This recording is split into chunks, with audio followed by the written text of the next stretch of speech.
Ya, Assalamualaikum warahmatullahi wabarakatuh. Selamat pagi, salam sejahtera buat kita semua. Ketemu lagi di kuliah farmakoterapi 1. Hari ini kita akan membicarakan mengenai farmakoterapi pada mual muntah. Ya, sebelumnya marilah kita berdoa dulu menurut agama dan kepercayaan kita masing-masing supaya apa yang kita pelajari pada pagi hari ini ada manfaatnya, ada barokahnya, sehingga kita dapat memanfaatkan ilmu yang kita punya demi kemaslahatan masyarakat. Berdoa mulai. Ya, selesai. Hari ini kita akan membicarakan mengenai farmakoterapi pada mual muntah. Apa itu mual dan apa itu muntah nanti akan kita bahas di sini ya. Berikutnya, oke. Nah, masih sama. Ini outline-nya mengenai pendahuluan, introduction, epidemiologi, etiologi dan kawan-kawannya. Dan yang terakhir adalah evaluasi. Nah, mual atau nosi itu adalah perasaan yang tidak nyaman yang menjadi awal dari muntah atau perasaan yang tidak nyaman pada epigastrik, pada daerah epigastrik yang kemudian naik sampai ke tenggorokan. Nah, vomiting itu didefinisikan itu kan yang nausi atau yang mual. Nah, kemudian kalau muntah adalah dapat didefinisikan sebagai ejection or expulsion of gastric content through the mouth and often force full fan. Jadi muntah itu dikatakan sebagai keluarnya isi lambung melalui mulut, dan bahkan itu biasanya sangat dengan adanya tekanan dari seperti kayak muncrat gitulah istilahnya kalau muntah itu. Nah, kedua kondisi tersebut itu dapat terjadi secara transien dengan atau tanpa adanya gejala. Nah, bagaimanapun dalil ini bisa menjadi suatu tanda. Mual atau muntah itu bisa jadi suatu tanda keadaan yang kompleks seperti itu. Kemudian mual muntah itu adalah gejala yang banyak terjadi pada berbagai macam hal yang biasanya berkaitan dengan penyakit pada gastrointestinal, kemudian pada penyakit jantung, neurologik, endokrin dan lain sebagainya. Jadi mual muntah itu bukan suatu penyakit yang berdiri sendiri. Jadi mual muntah itu biasanya dapat terjadi karena adanya komplikasi dari beberapa penyakit. Misalkan kalau mual muntah itu terjadi pada orang-orang yang punya ulkus peptik, itu juga bisa mengalami mual muntah, atau GERD itu yang berkaitan dengan gastrointestinal. Bisa juga mual muntah itu terjadi karena adanya penyakit pada sistem jantung, kardiak. Misalkan pasien mengalami kardiomegali. Neurologik itu apa? Biasanya terjadi pada orang-orang yang mengalami penyakit seperti serangan stroke. Itu biasanya ditandai dengan muntah. Atau endokrin, kalau endokrin itu misalkan pada pasien-pasien yang mengalami gastroparesis, itu mungkin saja terjadi mual muntah seperti itu ya. Kemudian mual muntah itu adalah hasil dari interaksi kompleks antara sistem gastrointestinal, sistem vestibular, dan juga otak yang dapat disebabkan karena beberapa hal. Jadi mual muntah sendiri itu banyak faktornya ya, yang terutama itu merupakan suatu hasil yang kompleks antara saluran gastrointestinal dan juga saluran vestibular. Jadi gastrointestinal itu ada di pencernaan lah. Kalau vestibular itu sistem keseimbangan yang ada di telinga sini, di telinga sini. Jadi telinga kiri dan kanan itu adalah sistem vestibular. Kemudian ada juga di otak dan juga beberapa. Jadi kalau misalkan sistem vestibular itu terganggu, itu juga dapat menyebabkan seseorang menjadi mual muntah. Contohnya pada pasien-pasien yang mengalami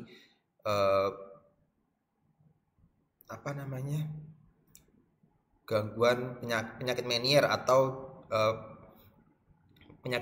atau juga pasien yang mengalami vertigo. Itu karena terjadinya gangguan sistem sistem vestibular yang ada di sini, di dekat telinga sini, pusat keseimbangan. Sehingga dengan adanya gangguan tersebut maka dapat menyebabkan adanya interaksi antara sistem saluran pencernaan, vestibular dan otak yang akhirnya menyebabkan seseorang itu menjadi mual dan bahkan mengalami muntah. Selain lagi contohnya adalah sistem vestibular itu yang mempengaruhi keseimbangan itu kalau misalkan pada orang yang mampu perjalanan, misalkan naik bis atau naik kapal laut, itu kan pusat keseimbangan kita itu tidak mengalami gangguan di situ. Pada saat itu mengalami keseimbangannya menjadi tidak seimbang sehingga mengakibatkan seseorang itu bisa menjadi mual maupun muntah seperti itu ya. Nah, mual muntah sendiri itu biasanya disebabkan karena beberapa hal ya. Yang pertama adalah karena penyakit ya, penyakit. Kemudian ada juga misalkan penyakit gastroparesis, kemudian serangan stroke, kemudian GERD, kemudian juga penyakit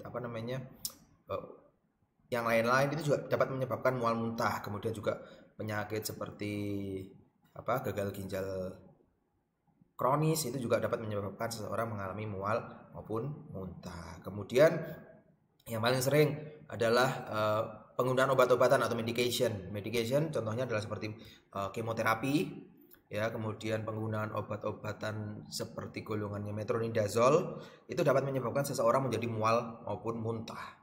Karena memang saluran pencernaannya yang dirangsang seperti itu. Kemudian yang kondisi yang terakhir yang bukan merupakan kondisi patologis adalah kondisi penyebab dari mual muntah itu adalah kehamilan. Biasanya awal-awal pada trimester 1 atau trimester kedua itu biasanya seseorang wanita yang mengalami kehamilan ada kalanya mengalami mual muntah. Bahkan mual muntahnya itu ada juga yang mengalami mual muntah yang sangat hebat, itu disebut sebagai hyperemesis gravidarum.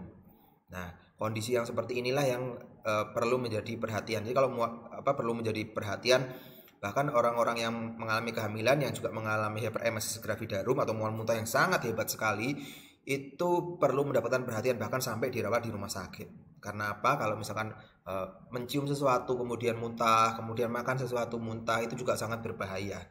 Sangat berpengaruh terhadap proses kehamilannya dan juga sangat berpengaruh juga terhadap janin yang dikandungnya, sehingga para wanita yang mengalami mual muntah yang sangat hebat selama fase kehamilan maka sebaiknya memang perlu benar-benar dirawat atau perlu benar-benar mendapatkan pengobatan yang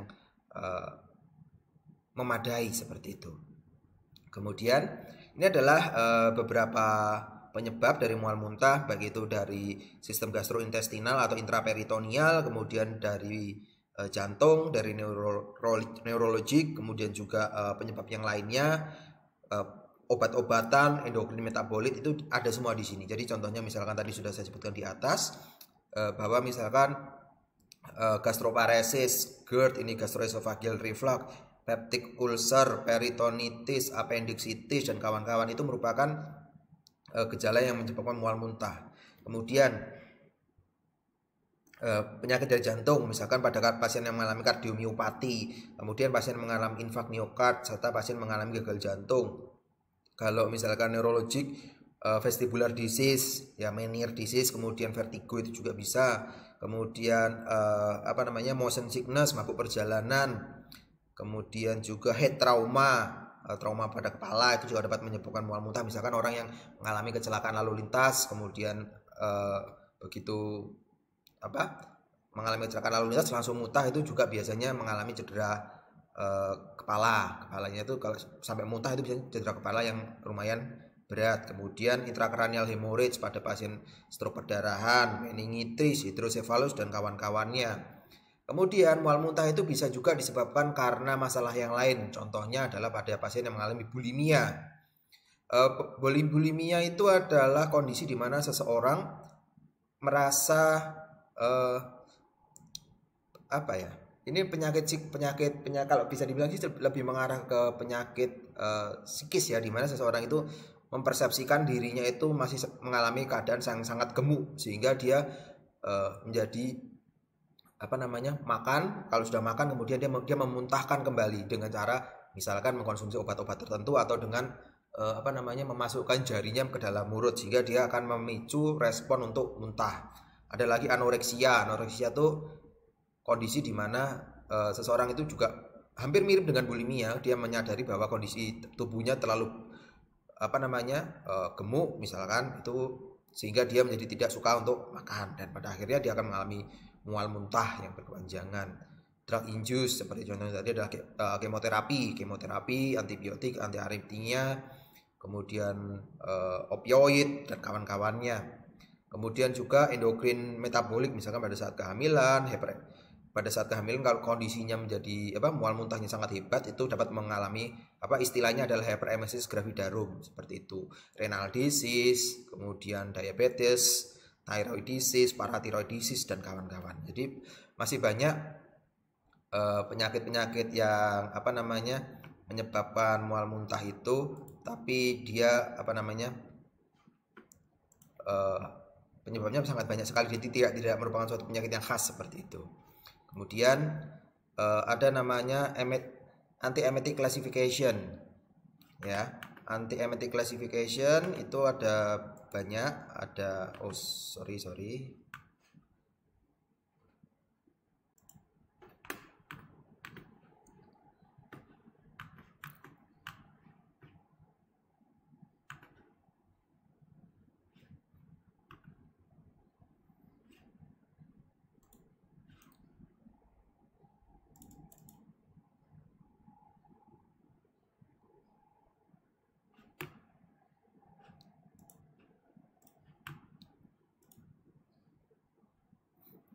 Ya, ini anti-emetic.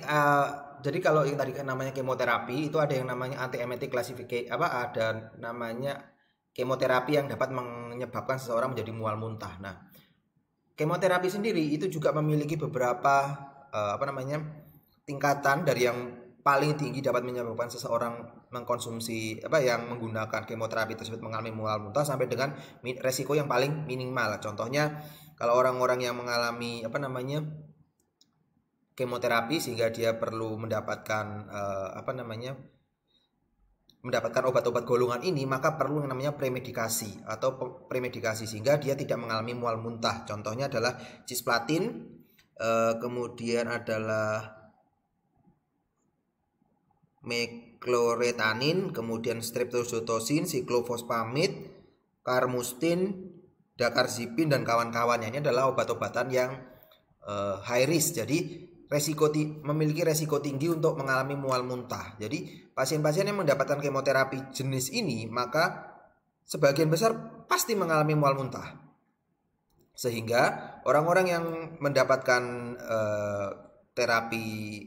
kemoterapi golongan ini, maka sebaiknya mendapatkan terapi premedikasi sehingga dia mengurangi resiko mengalami mual muntah. Kemudian ada lagi yang moderate. Kalau yang moderate itu contohnya adalah karboplatin, siklofosfamid dengan dosis kurang dari 1,5 gram per meter persegi luas permukaan tubuh.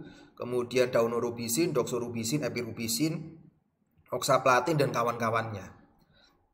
Itu adalah obat-obatan yang dapat memiliki resiko moderate, menengah. Kemudian ada lagi yang resikonya minimal. Contohnya adalah mitoxantron, palsitaxel, doxitaxel, kemudian gemcitabine, etoposide dan kawan-kawannya.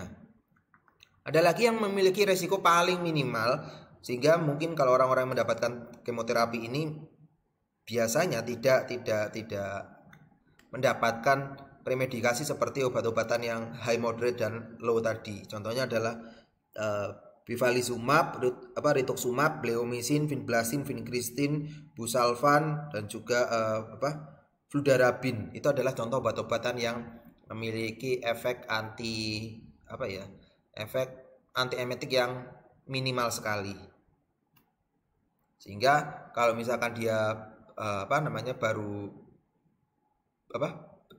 setelah diberikan kemoterapi yang pertama tidak ada masalah, maka yang kemungkinan yang kedua pun, kemoterapi yang siklus kedua, kemungkinan tidak mendapatkan premedikasi untuk mual muntahnya seperti itu, karena memang dia memiliki resiko yang minimal.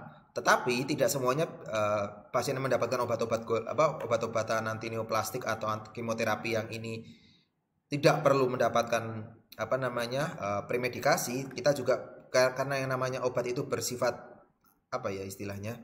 sangat individual, sehingga tidak bisa digebyah-uyah kalau bahasa Jawa. Jadi tidak bisa dipukul rata. Ya mungkin saja ada orang-orang yang perlu mendapatkan premedikasi karena bisa saja mengalami mual muntah yang sangat hebat dengan penggunaan obat-obatan yang dengan resiko yang paling minimal ini. berikutnya. Oke. Nah, kemudian ini ada patofisiologinya dari nausea, kemudian retching yang akhirnya berakhir pada muntah. Jadi kalau mual-mual aja biasanya cuma seperti itu kalau mual-mual saja. Kemudian retching rasanya kayak isi yang ada dari lambung itu, makanan yang ada makanan-makanan yang ada di lambung atau isi dari lambung itu kayak mau naik gitu loh. Itu adalah retching. Kalau sudah vomiting, dia sudah keluar dari mulut. Seperti itu. Itu adalah vomiting. Kalau di definisi dari bahasa Inggris ya seperti itu. Kemudian nausea is a imminent need to vomit. It's associated with a gastric status and may considered a separate and singular symptom.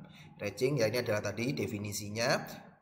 Retching is a elaborate movement of abdominal and thoracic muscle before vomiting. Jadi kayak makanannya sudah mulai mau naik, itu adalah retching. Kemudian kalau ada vomiting, dia sudah keluar melalui mulut. Forceful expulsion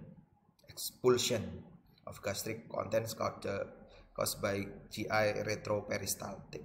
Jadi kalau peristaltik itu biasanya turun dari atas ke bawah, tapi kalau yang muntah itu adalah retroperistaltis. Maksudnya apa? Retroperistaltik itu adalah gerakan yang dia kebalikannya. Kalau dia dari atas ke bawah kalau peristaltik, jadi kalau retroperistaltik itu dari bawah ke atas, sehingga makanan bisa keluar dari saluran pencernaan seperti itu.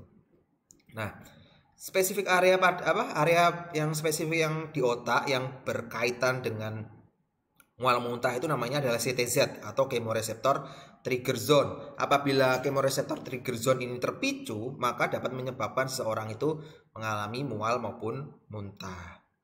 Ya, CTZ itu pada area postrema, pada area keempat postrema, terutama pada ventricle, pada otak dan vestibular apparatus, visceral afferent. Jadi ada nanti di gambar belakang ada CTZ itu letaknya di mana.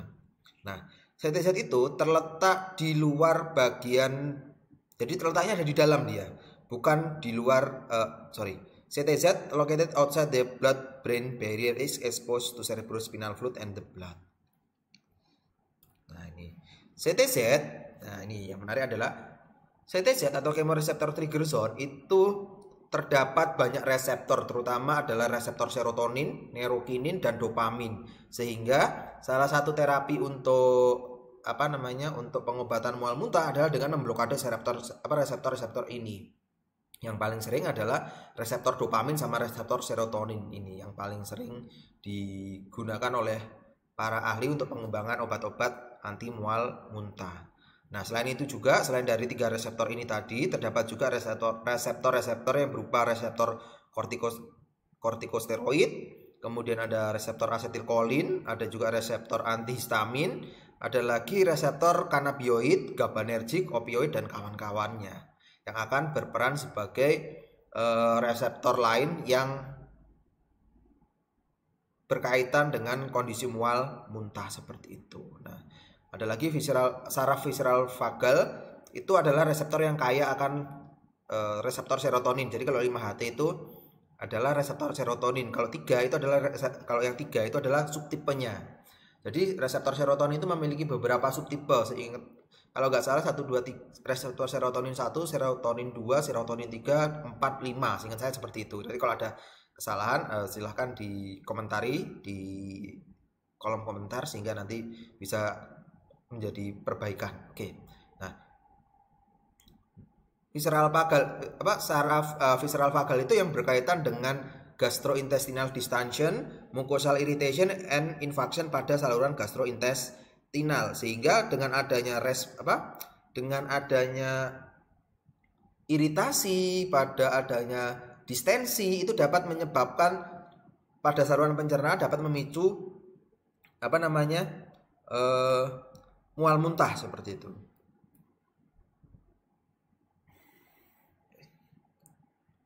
Nah, ini adalah vomiting center. Vomiting center itu adalah CTZ. Jadi letaknya itu ada, kalau ini otak, letaknya itu ada di dalam, di dekat dari Nih, ini adalah vomiting centernya. CTZ itu letaknya kecil sekali di bawah cerebellum itu atau di bawah ventricle keempat ini. Nih, yang hitam-hitam ini adalah area postrema dan chemoreceptor trigger zone. Chemoreceptor trigger zone itu terdapat di daerah yang namanya vomiting center ini. Jadi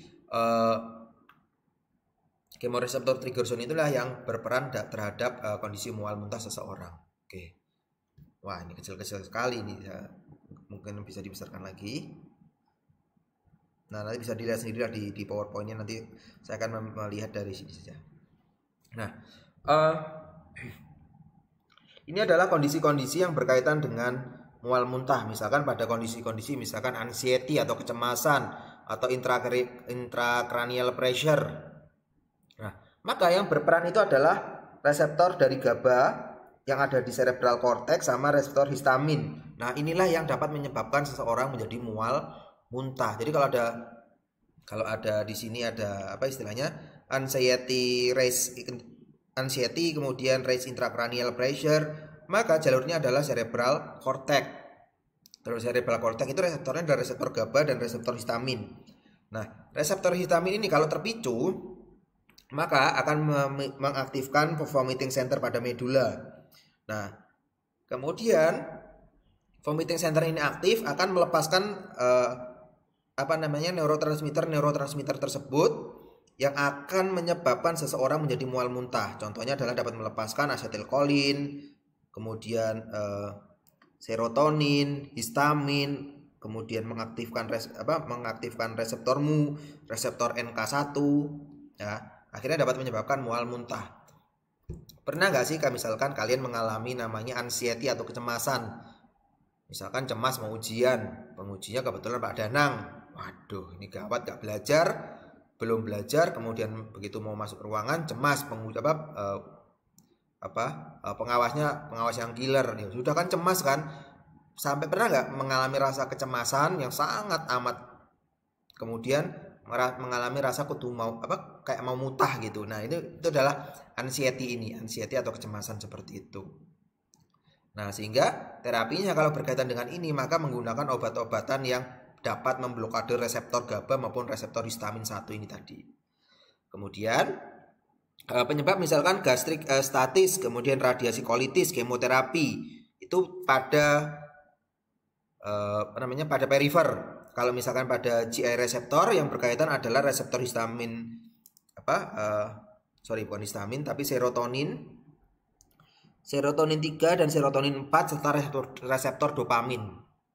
Ya. Kemudian kalau pada liver dan GI tract itu misalkan pada chemoreseptor dan mekanoreseptor. Jadi kalau ada sesuatu yang pada GI tract ya, terutama pada GI tract, kalau yang mekanoreseptor, kalau misalkan kita memasukkan sesuatu yang bukan seharusnya masuk ke saluran pencernaan, misalkan kita memasukkan tangan, itu kan berarti ada mekanoreseptor, sehingga mekanoreseptor tersebut akan terpicu sehingga dapat menyebabkan seseorang itu menjadi mual maupun bahkan mengakibatkan menjadi muntah. Nah, inilah yang terjadi mual muntah pada orang-orang yang mengalami bulimia seperti itu. Kemudian GI reseptor, misalkan makanya itu obat-obatan yang untuk mual muntah itu paling banyak bekerja pada reseptor serotonin maupun reseptor dopamin. Contohnya kalau yang reseptor dopamin itu adalah domperidon maupun metoclopramid. Ya. Nah, dari perifer yang di sini itu juga yang pada akhirnya akan mengaktifkan vomiting center yang akhirnya melepaskan namanya neurotransmitter tersebut yang akhirnya menduduki reseptornya, dapatnya menyebabkan mual muntah. Nah, bisa juga dari perifer ini, dari perifer yang di sini dia akan mengaktifkan CTZ. Nah, kalau CTZ-nya ini terpicu dapat menyebabkan mengaktifkan reseptor-reseptor yang ada di vomiting center ini sehingga mual muntah. Nah, ini kalau yang drug atau hiperkalsemia itu juga dapat menyebabkan pengaktifan reseptor dopamin 2, serotonin 3 dan NK1. Nah, ada lagi vestibular neuritis. Nah, misalkan pada pasien yang mengalami vestibular pada neuritis di vestibular, maka adanya vestibular input dapat mengaktifkan asetilkolin ya dan reseptor histamin yang akhirnya dapat bekerja secara langsung memicu pada vomiting center ini, atau dia memicu chemoreceptor trigger zone ini terlebih dahulu yang akhirnya menuju ke vomiting center. Jadi tinggal tergantung dia mual muntahnya seperti apa. Kalau misalkan vestibular kan vestibular, gangguan pada sistem vestibular itu kan biasanya dapat, contohnya adalah pada orang-orang yang mengalami mabuk perjalanan atau motion sickness, sehingga terapinya adalah dengan menggunakan obat-obat golongan histamin. Contohnya adalah dimenhidrinat atau yang terkenal mereknya adalah ya seperti itulah ya, nanti cari sendiri karena nggak etis saya menyebutkan merek di sini karena di sini akan disiarkan di YouTube ya. Itulah yang obat-obatan yang bisa digunakan untuk mabuk perjalanan, atau bisa juga menggunakan obat-obat yang berisi skapolamin. Itu bisa juga orang-orang yang mabuk perjalanan. Skapolamin itu nama lainnya adalah yosilbutilbromid. Ya, skapolamin adalah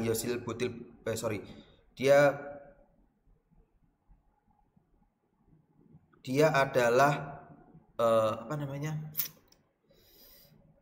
ekstrak dari tanaman ekstrak hyosin. Jadi kalau nggak salah namanya skapolamin itu nama lainnya adalah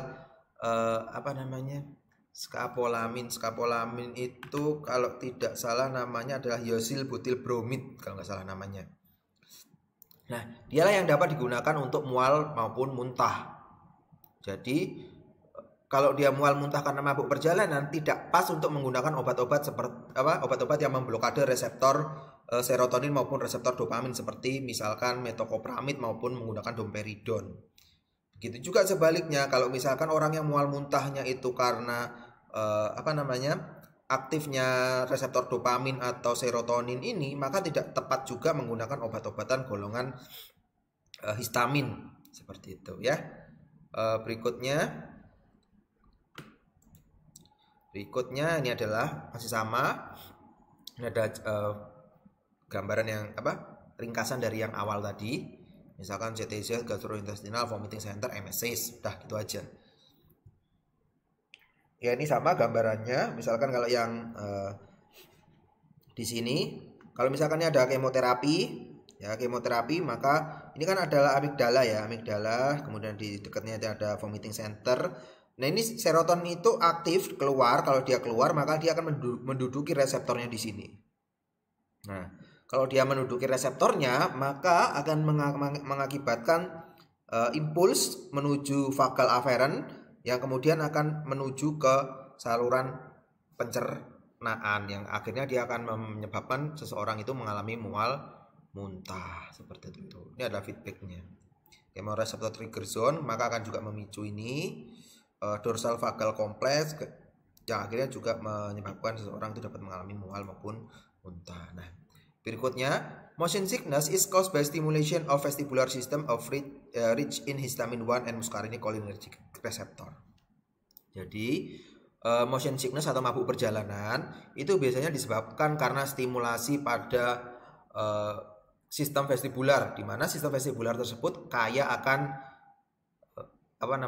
reseptor histamin 1 dan reseptor muscarinic cholinergic, sehingga obat-obatan motion sickness ini biasanya menggunakan obat-obatan yang memblokade stimulasi dari sistem vestibular ini. Nah, cerebral cortex sendiri itu akan affected by sensory input such as light, smell, emotion that can lead to vomiting. This area involved with anticipatory nausea and vomiting associated with chemotherapy. Nah, ada lagi di daerah yang namanya cerebral cortex. Nah, cerebral cortex itu biasanya dipengaruhi oleh cahaya, bau, atau emosi yang dapat memicu kejadian mual maupun muntah. Nah, area ini berkaitan dengan mual muntah. Contohnya, misalkan pernah nggak sih kalian mencium bau sesuatu yang sangat tidak enak sehingga dapat menyebabkan akhirnya muntah. Nah, ini karena adanya sensori, kemudian masuk ke hidung kemudian masuk ke cerebral cortex. Di cerebral cortex maka akan memerintahkan tubuh untuk mual muntah, rasanya tidak enak, atau rasanya emosi karena pernah marah sekali, kemudian pernah misalkan kalian marah akan suatu hal, kemudian setelah marah itu sampai muncul rasa, sampai mau mual karena rasa emosi, kemudian rasa gugup, kemudian sampai menyebabkan seseorang seperti mengalami mual maupun muntah. Berikutnya, ini adalah tanda-tanda klinis gejala mual muntah. Nah, kalau yang simple misalkan rasa nggak nyaman setelah muntah, kemudian perutnya nggak nyaman, itu adalah gejala-gejala yang simple. Kalau yang kompleks, bahkan orang yang mengalami mual muntah itu bisa sampai mengalami penurunan berat badan yang patologis. Penurunan berat badan patologis itu adalah lebih dari 10% berat badan di awal dalam waktu 1 bulan. Misalkan berat badannya 50, dalam 1 bulan itu turun 5 kilo, itu sudah merupakan kondisi penurunan berat badan yang patologis. Kemudian untuk laboratori tesnya tidak ada. Kalau yang kompleks itu biasanya kita bisa melihat sampai dengan konsentrasi dari elektrolitnya tersebut, apakah dia sudah benar-benar drop atau tidak, seperti itu. Ya, ini adalah tanda dan gejalanya. Nah, initial evaluation dari mual muntah itu yang dilihat yang pertama adalah onset of symptomnya. Kapan dia mulai? Berapa lama? Onset itu dimulai berapa lama? Apakah cepat ataukah lama atau seperti apa? Kemudian keparahannya, apakah dia muntahnya tuh seadanya dia keluar yang isinya di saluran pencernaan, ataukah dia muntahnya cuma sedikit atau parah atau tidaknya? Kemudian durasi gejalanya, apakah mual muntahnya itu berlangsung selama 1 hari 1 malam ataukah berhari-hari, atau ya cuma mungkin sekilas aja. Hydration statusnya, apakah pasien ini sampai lemes, ya, apakah sampai karena mual muntahnya tersebut pasien ini sampai lemes, nggak bisa ngapa-ngapain. Ini biasanya terjadi pada orang-orang yang mengalami muntaber. Kemudian medication, apakah dia mengkonsumsi obat-obatan lain yang kita curiganya sebagai farmasi adalah memicu kejadian mual muntah tersebut. Karena tadi kan di awal disebutkan bahwa beberapa obat dapat memicu kejadian mual muntah, baik itu kemoterapi maupun obat-obatan yang lain. Kemudian makanan, terakhir dia makan apa nih sampai bisa mengalami mual muntah seperti ini? Karena memang ada beberapa kejadian kalau misalkan mengkonsumsi makanan akhirnya menyebabkan mual muntah, misalkan karena keracunan makanannya itu dalam tanda sudah basi, atau dia tidak mengalami keracunan, atau dia memang intoleran pada makanan-makanan tertentu. Kemudian adakah kontak infeksius yang dapat menyebabkan mual muntah?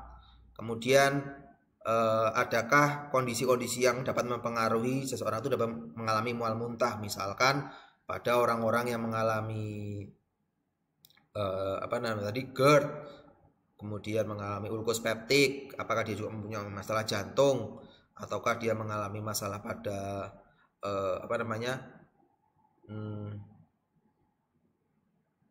diabetes yang sudah kronis yang sampai menyebabkan gastroparesis. Kemudian orang yang mengalami CKD itu juga dilihat. Kemudian dilihat juga adalah precipitating factor-nya. Ini yang dilihat sebagai evaluasi awal untuk melihat apakah kondisinya seseorang ini seperti apa. Yang ini nanti juga dapat digunakan oleh rekan-rekan dokter untuk memberikan pengobatan atau memberikan saran medis terkait dengan terapinya pasien tersebut. Berikutnya, etiologi dari mual muntah itu shall be determined as possible so that underlying condition can be treated specifically. Nah, contohnya seperti ini.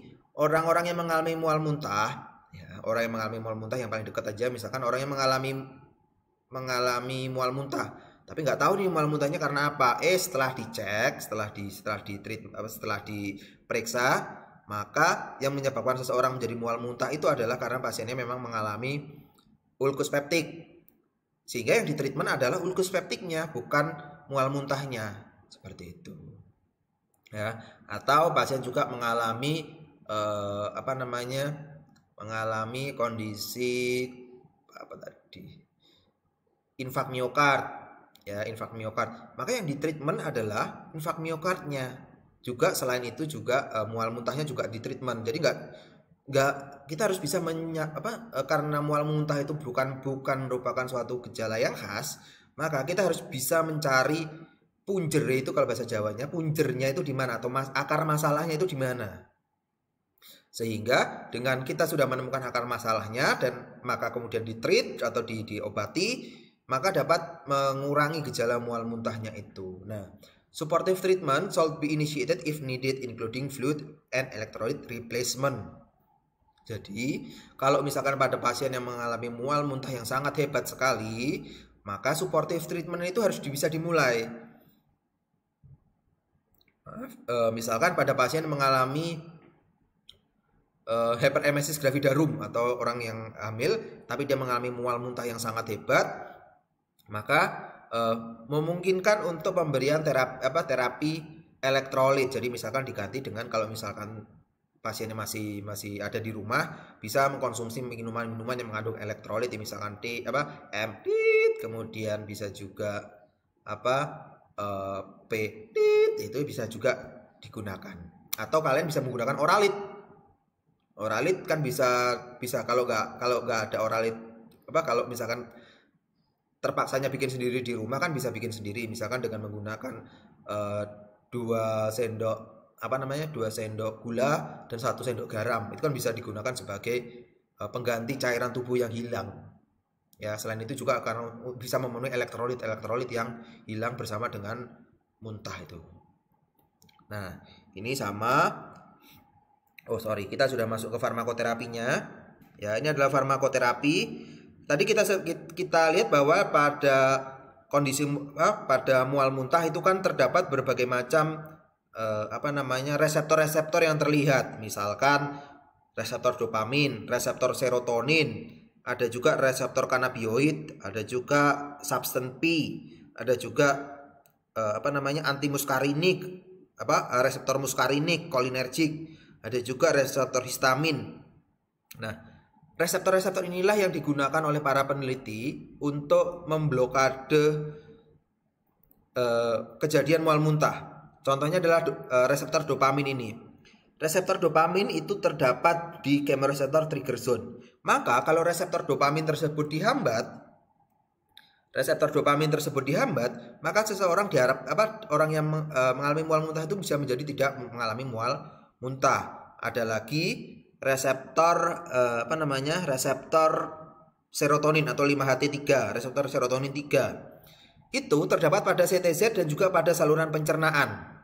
Nih, letaknya di sini nih. Ya, di saluran pencernaan itu terdapat reseptor serotonin. Nah, makanya inilah yang dapat menjadi target pada obat-obatan yang mengantagonis reseptor 5-HT3 ini, sehingga harapannya seseorang tersebut menjadi tidak mengalami mual muntah. Contohnya adalah ondansetron, granisetron, dan paleosetron. Kalau paleosetron ini masih belum ada di Indonesia. Kemudian ada lagi namanya reseptor yang menghambat reseptor kanabioid. Contohnya adalah nabilon.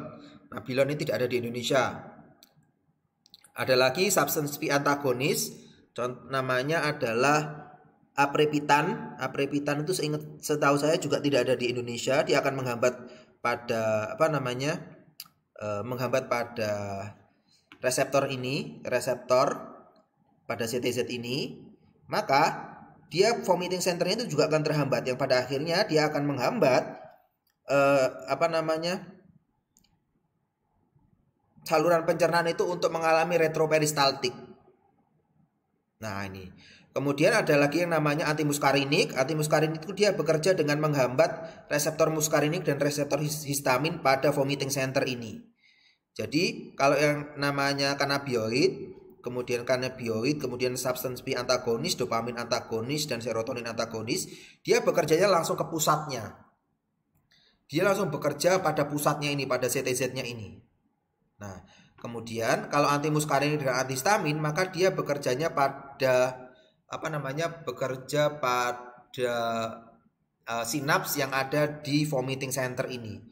Dia menghambat menghambat muskarinik dan histamin yang di vomiting center ini, yang akhirnya juga akan menghambat dia akan menghambat respon untuk mual muntahnya ini. Nah, ada lagi yang terakhir ini yang nyempil di sini nih, itu adalah ini IPK iritan itu IPK malah menyebabkan muntah, dan biasanya juga dapat digunakan untuk mengeluarkan memicu respon untuk mengeluarkan dahak. Itu adalah IPK. Ya, jadi obat-obat 5, 1, 2, 3, 4, 5, 6 ini adalah obat-obatan yang biasa digunakan untuk mengatasi atau mengobati mual muntah pada kondisi-kondisi pasien tersebut. Oke, kita masuk berikutnya, masuk ke sini ke farmakoterapinya. Nah, tadi ondansetron selain itu dia bekerja pada CTC, dia juga dapat bekerja pada saluran pencernaan dengan menghambat reseptor serotonin, sehingga menghambat mekanisme dari serotonin untuk melakukan gerak peristaltik seperti itu. Nah, ini antikolinergik, nama lainnya adalah skapolamin. Skapolamin. Ya, skapolamin. Skapolamin itu yang biasa digunakan kalau pada dewasa adalah 1,5 mg berupa PEX atau berupa koyo 1 jam sebelum prosedur atau sebelum pasien berangkat menggunakan kendaraan. Itu adalah skapolamin.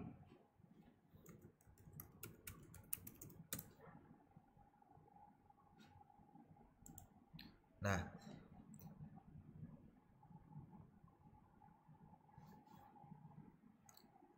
skapolamin itu nama lainnya adalah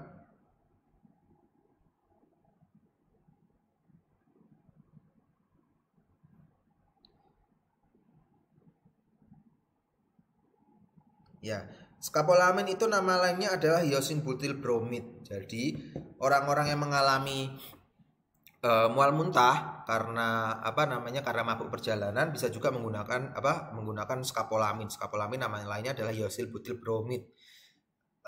Di pasaran sendiri ada beberapa obat yang dia itu mengandung hyosin butyl bromid ini. Dia biasanya digunakan untuk kram pada pasien yang mengalami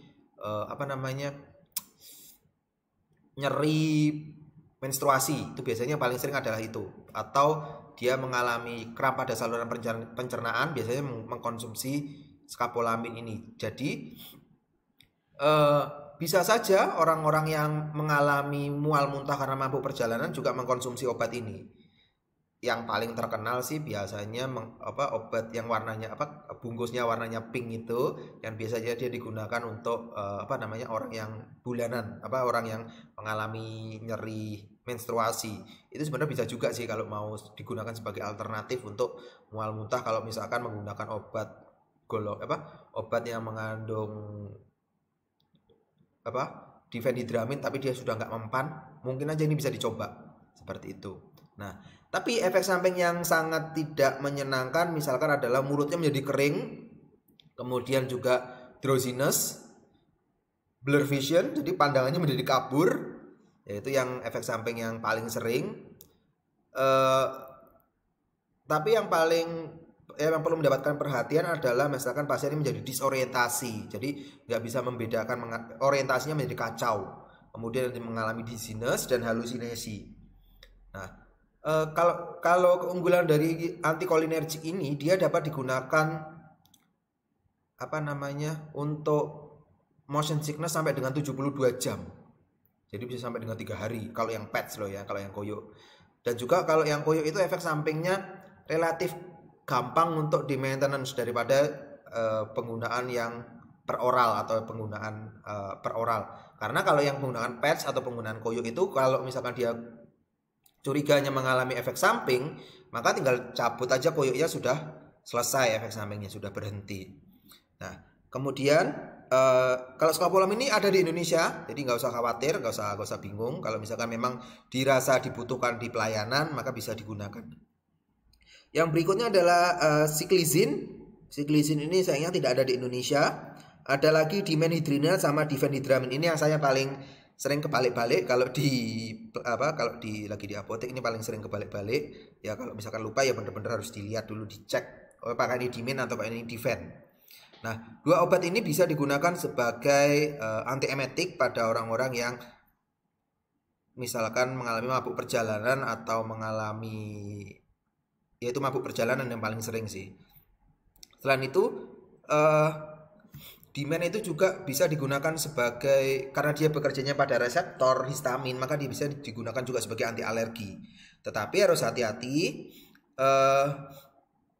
obat-obatan ini sering juga disalahgunakan di di masyarakat.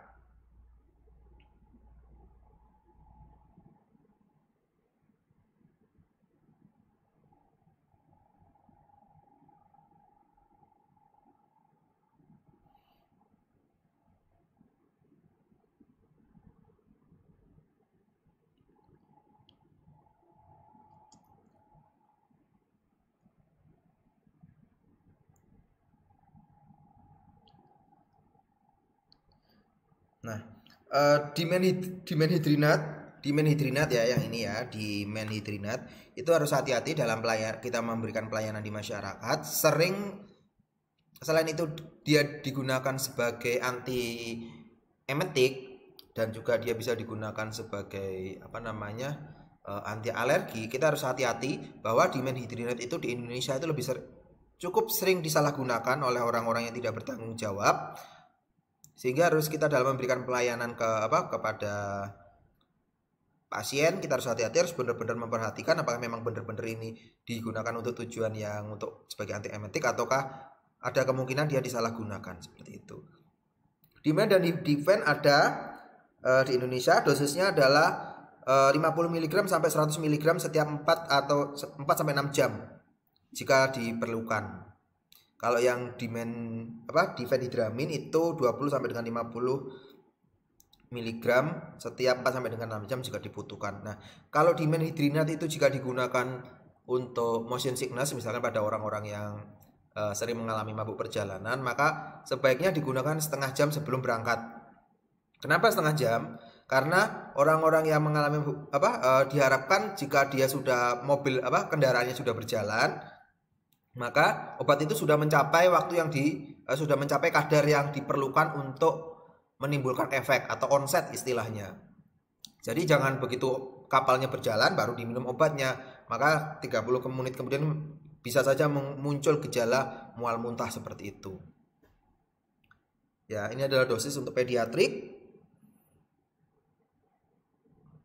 Kemudian hidroxyzin sama Meclizine itu setahu saya masih belum ada di Indonesia. Jadi yang ada di Indonesia untuk antihistamin yang digunakan untuk mual muntah itu adalah dimenhydrinat sama difenhidramine. Kemudian adverse effect yang paling sering terjadi pada orang-orang yang yang mengkonsumsi obat-obatan ini adalah sedasi. Pasiennya jadi ngantuk. Ya, sedasi. Pasiennya menjadi ngantuk tapi tidak sampai tertidur. Tapi ada juga orang-orang yang mengkonsumsi dimen sampai tertidur ya ada. Ada juga mulut kering, mulutnya menjadi kering, ya. Ada juga konstipasi. Jadi pasiennya kalau misalkan mengkonsumsi obat-obatan yang golongan ini menggunakan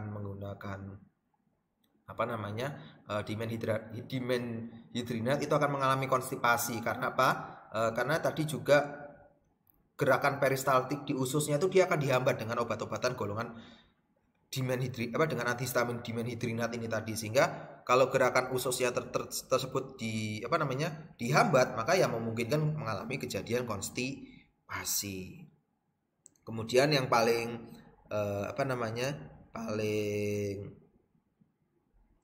jarang, less common itu adalah confusion atau bingung, kemudian blur vision dan urinary retention. Jadi pasiennya menjadi tidak bisa berkemih karena menggunakan dimenhydrinat atau difenhydramine kalau di Indonesia. Berikutnya ada lagi golongan chlorpromazine, prochlorperazine, dan promethazine. Itu ada di Indonesia tapi jarang digunakan. Kalau chlorpromazine itu biasanya digunakan untuk pasien-pasien yang umumnya adalah pasien yang mengalami gejala-gejala psikotik. Itu biasanya menggunakan chlorpromazine, tetapi chlorpromazine juga bisa digunakan untuk pasien yang mengalami cekuan dalam waktu yang lama, atau bahasa Inggrisnya adalah hiccup. Jadi misalkan itu bisa digunakan.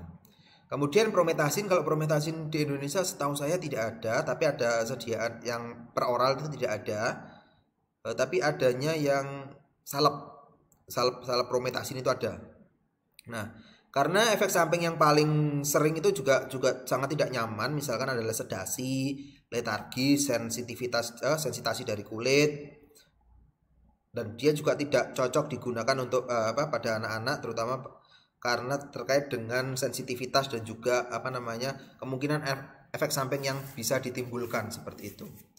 Ada lagi golongan antiemetik yang berupa golongan butirofenon, itu adalah droperidol maupun haloperidol. Nah, haloperidol dan droperidol itu adalah obat-obat yang biasa digunakan untuk pasien yang mengalami psikotik juga, tapi bisa juga digunakan pada pasien yang mengalami mual muntah.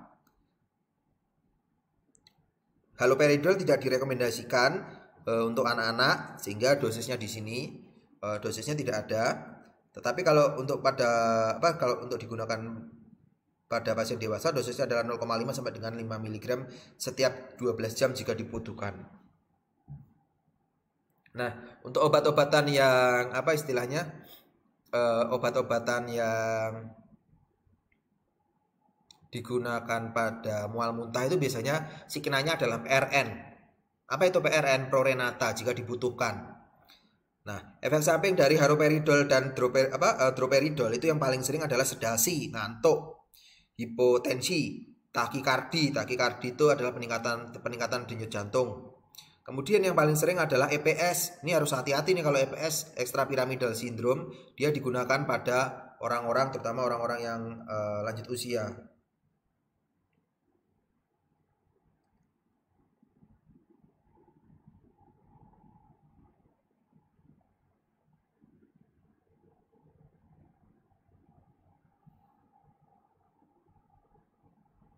Seperti itu. EPS itu manifestasinya adalah sebentar.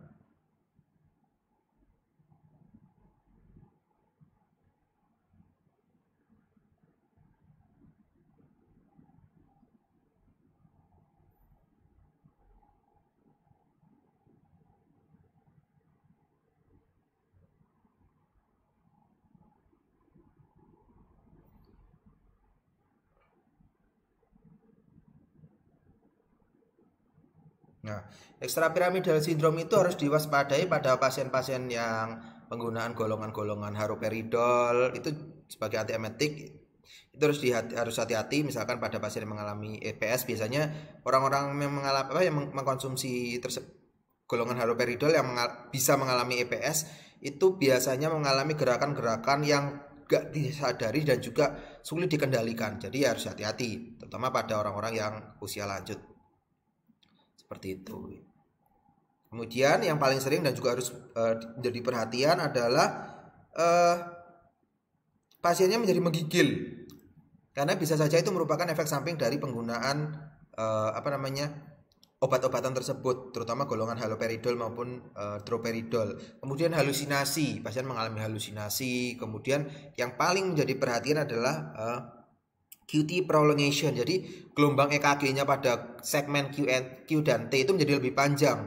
Dan ini kalau misalkan terjadi itu dapat menyebabkan kejadian kematian pada pasien-pasiennya kalau misalkan terjadi prolongasi Q dan T pada EKG-nya. Kemudian ada lagi benzenamid. Ini yang paling sering ini yang paling banyak digunakan di Indonesia dan ada di Indonesia itu anti mual muntah golongan benzenamid. Contohnya adalah domperidon maupun metoclopramid. Nah ini kalau domperidon itu masih bisa digunakan pada anak-anak, ada rekomendasi dosisnya. Kalau metoclopramid harus hati-hati juga pada penggunaannya, tapi ya cukup banyak digunakan oleh dokter-dokter di Indonesia kalau untuk metoclopramid untuk anak-anak. Nah, kalau domperidon itu dosisnya adalah 10 sampai dengan 20 mg 4 sampai dengan 8 jam jika dibutuhkan. Itu berarti sekitar 3 kali sehari. 3 sampai dengan 6 kali sehari, 3 sampai dengan 6 kali sehari. 10 sampai dengan 20 mg jika diperlukan. Nah, ada juga berupa sediaan sup. Nah, bagaimana kalau misalkan kita menggunakan obatnya itu tapi kemudian muntah. Nah, ini yang menarik untuk menjadi perhatian. Kalau waktunya itu masih sekitar setengah jam, ya mungkin kita bisa mengkonsumsi obat lagi. Tetapi kalau lebih dari setengah jam kemudian muntah, ya jangan, karena memang biasanya obat-obat tersebut sudah mulai terabsorpsi di dalam saluran pencernaan. Takutnya kalau misalkan kita mengkonsumsi lebih dari setengah jam, bisa terjadi penumpukan dosis seperti itu, penumpukan kadar obat yang ada di dalam tubuh seperti itu. Makanya di luar negeri itu ada sediaan yang yang berisi domperidon, tetapi dia bentuknya adalah supositoria karena memang untuk menghindari minum obat lagi, atau memang paling mudah digunakan untuk kondisi pasien mual muntah seperti itu. Nah, kalau metoclopramid itu adalah 10 sampai dengan 20 mg untuk yang kondisi PONV. Ada juga yang CINV itu chemoreceptor induced nausea vomiting.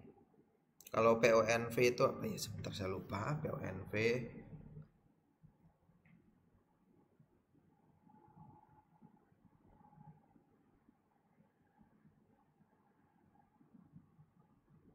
post operatif nausea vomiting. Jadi PONV itu adalah post operatif nausea vomiting, karena memang beberapa obat pasien yang mengalami operasi itu biasanya juga mendapatkan medikasi yang dapat menginduksi kejadian mual muntah, sehingga orang-orang yang mengalami operasi itu biasanya diberikan obat-obat golongan ini, metoclopramid, untuk mencegah kejadian mual muntah pasca operasi.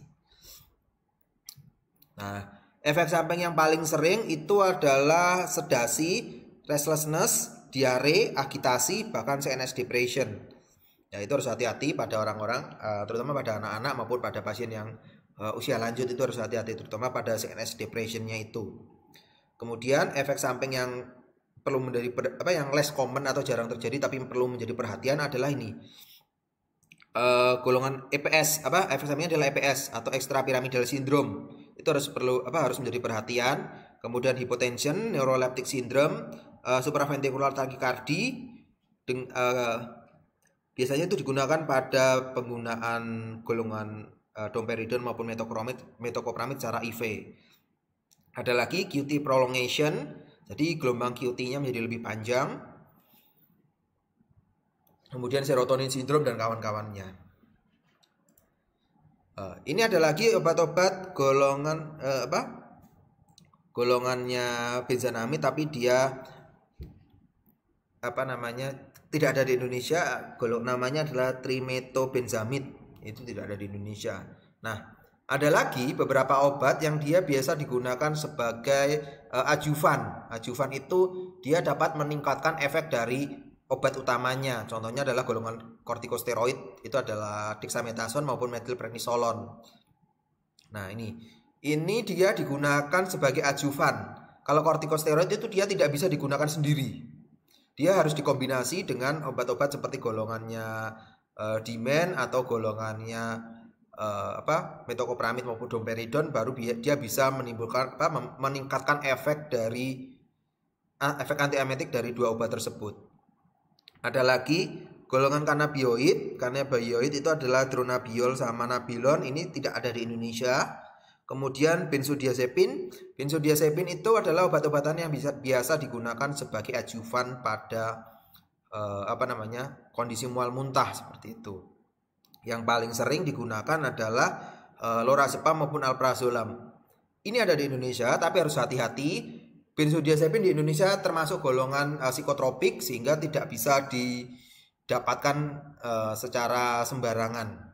Ya, seperti itu. Dan biasanya kalau untuk pelayanan di komunitas, kalau mual muntah tuh jarang meresepkan obat-obat golongan ini, kecuali kalau obat-obatan yang diresepkan di rumah sakit itu biasanya menggunakan benzodiazepin maupun lorazepam sebagai adjuvan. Nah, efek sampingnya itu berupa sedation, amnesia, yang rare tapi yang sangat jarang itu biasanya adalah respiratory depression. Ini harus hati-hati penggunaan penggunaan benzodiazepin, terutama pada orang-orang tua, karena dapat menyebabkan depresi pada pernafasannya. Kemudian ada lagi serotonin antagonis. Ini sudah paling banyak yang paling cukup banyak digunakan di Indonesia. Kalau dulu zaman beberapa tahun yang lalu itu yang paling sering adalah golongannya yang mengandung metoclopramid, itu cukup banyak digunakan. Tetapi sekarang yang paling sering mual muntah apapun banyak meresepkan golongan serotonin antagonis ini. Contohnya ada obat golongan ini, contohnya adalah dolasetron, granisetron, kemudian ada juga ondansetron sama paulosentron. Yang tidak ada di Indonesia adalah dolasetron. Dolasetron ini tidak ada di Indonesia. Kalau granisetron ada, ondansetron ada, tapi kalau granisetron itu harganya masih granisetron sama palonosentron itu harganya masih relatif mahal. Yang paling banyak digunakan adalah golongan ondansentron.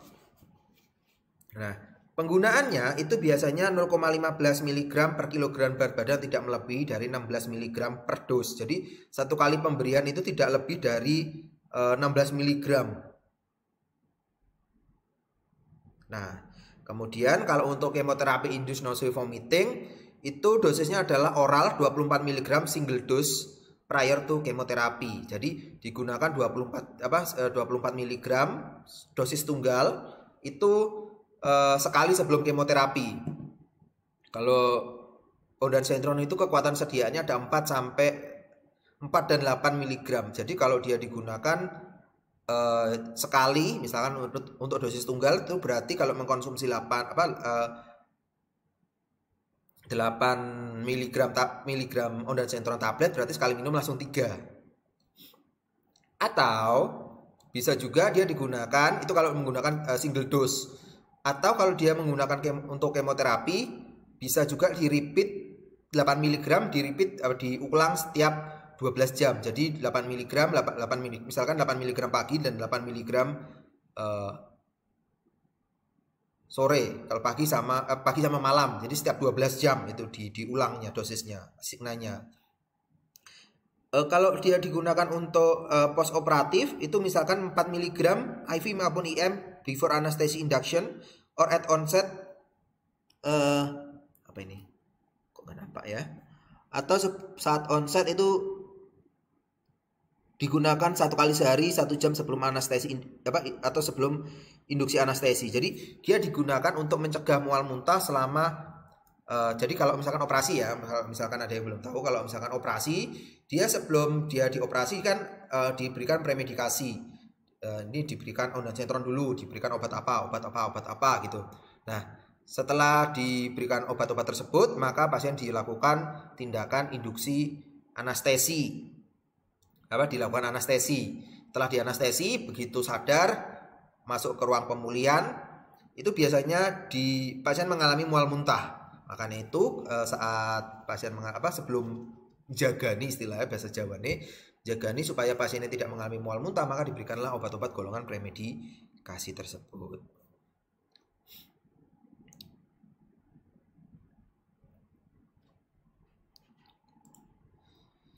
Nah, ada lagi yang berikut adalah antagonis NK1, namanya adalah apripitan sama netupitan. Itu seingat saya masih belum ada di Indonesia. Dia biasanya digunakan untuk CINV maupun PONV.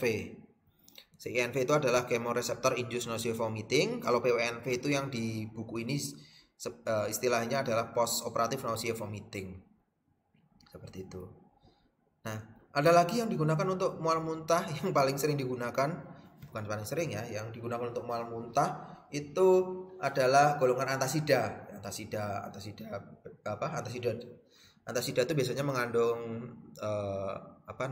mengandung aluminium maupun magnesium hidroksida. Nah, adverse effect ya yang perlu menjadi perhatian itu berkaitan dengan magnesium maupun magnesium, aluminium maupun kalsium, garam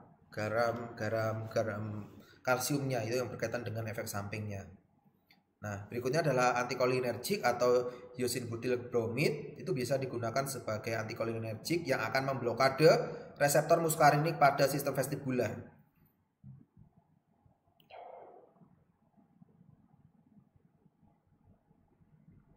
Nah, nausea vomit antikolinergik ini atau skapolamin itu dia memiliki efektif dalam menghambat atau mengobati mual muntah mabuk perjalanan yang sama efektifnya jika mencegah PONV. Nah, antikolinergik itu dia dapat digunakan dapat memberikan efektif jika digunakan secara PET sampai dengan 72 jam. Tapi sayangnya di Indonesia anticholinergic patch itu masih belum ada, masih belum tersedia. Mungkin nanti ada perusahaan-perusahaan yang mau apa namanya mau membuat anticholinergic ini ya skapolamin atau hyasil hidrobromid ini dalam bentuk sediaan patch, itu akan sangat bagus sekali.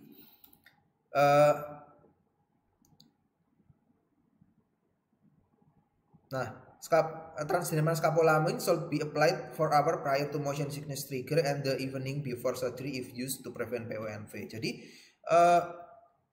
transdermal itu karena dia memang memerlukan memerlukan onset yang lama, maka dia bisa digunakan adalah 4 jam sebelum keberangkatan seperti itu. Atau jika digunakan untuk untuk mencegah PONV, maka bisa digunakan sore atau malamnya sebelum paginya dia menjalani operasi seperti itu. Nah, skapolamin itu berhubungan dengan adverse effect berupa sedasi, kemudian visual disturbance atau gangguan visual, mulut kering, kemudian juga dizziness. Yang paling unik adalah ini, anticholinergic side effect on the use of transdermal dosage doesn't appear as in the dosage in the oral dosage and injection. Jadi yang menarik adalah skapolamin ini jika dia digunakan secara IV maupun injeksi, efek samping yang muncul pada transdermal itu dia tidak muncul pada penggunaan oral maupun penggunaan injeksi seperti ini. Kemudian ada lagi histamin. Antihistamin yang bisa digunakan untuk mual muntah pada motion sickness. Motion sickness itu pada mabuk perjalanan, kemudian pada vertigo maupun pada migrain. Itu adalah obat-obat yang contohnya adalah sinarisin, kemudian skilazin, atau bisa ada juga golongan antihistamin berupa flunarizin, itu juga sama. Kemudian prometasin maupun dimenhidramin itu biasanya obat-obatan yang digunakan sebagai antiemetik pada kondisi-kondisi mual muntah, vertigo maupun migrain.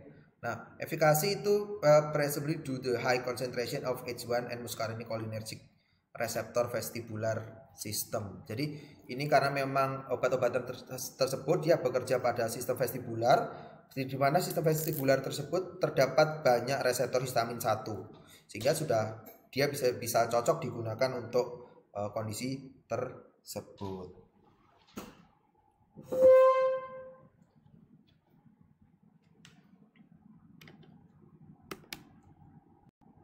Oke, ya lanjut.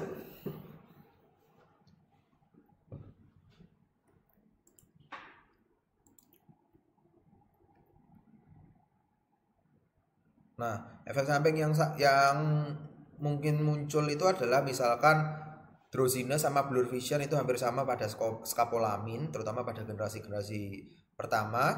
Kemudian untuk generasi antihistamin generasi kedua itu biasanya efek samping CNS depression itu masih tidak muncul seperti itu. Tetapi dia tidak efektif untuk mengobati motion sickness.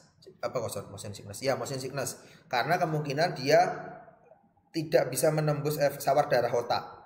Jadi kalau untuk antihistamin yang digunakan untuk motion sickness atau mabuk perjalanan atau untuk migrain atau untuk migrain atau untuk vertigo, yang digunakan adalah antihistamin generasi pertama. Jangan menggunakan antihistamin generasi kedua seperti contohnya adalah loratadin maupun cetirizine. Jangan digunakan karena memang dia tidak efektif untuk pengobatan kondisi tersebut. Berikutnya dopamin antagonis. Dopamin antagonis itu dia bekerja dengan cara menghambat atau mengantagonis reseptor dopamin, karena dopamin, terutama dopamin 2, stimulasi dopamin 2 pada CTZ itu dapat memicu kejadian nausea, vomiting, dapat memicu kejadian mual maupun muntah. Nah, yang ada di Indonesia itu adalah golongannya metoclopramid maupun metoclopramid dan domperidone, itu hanya ada di Indonesia, merupakan golongan dopamin antagonis.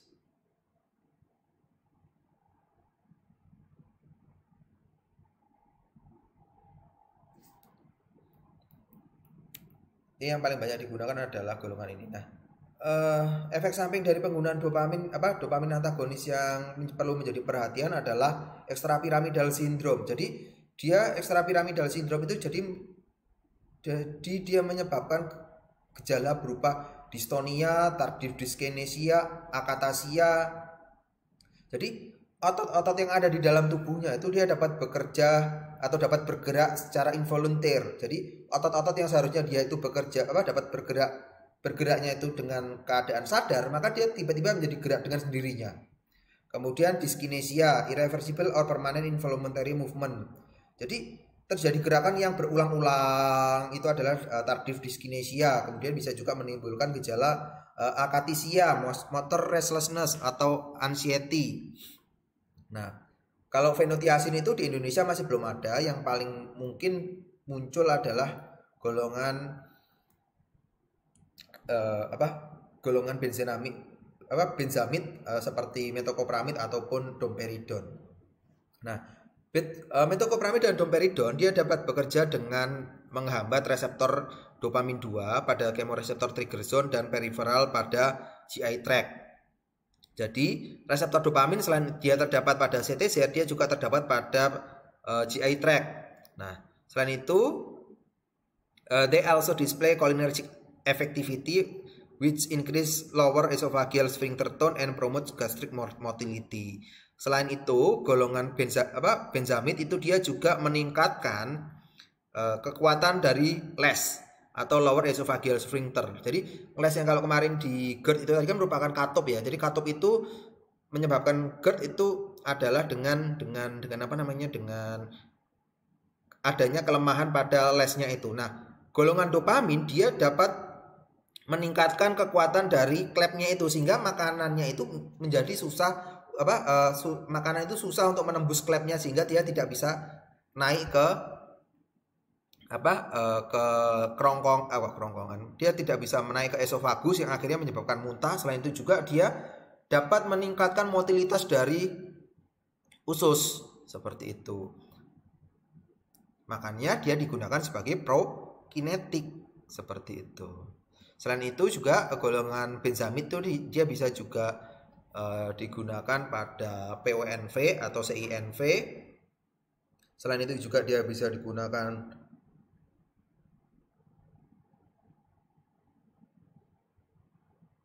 pada NVP atau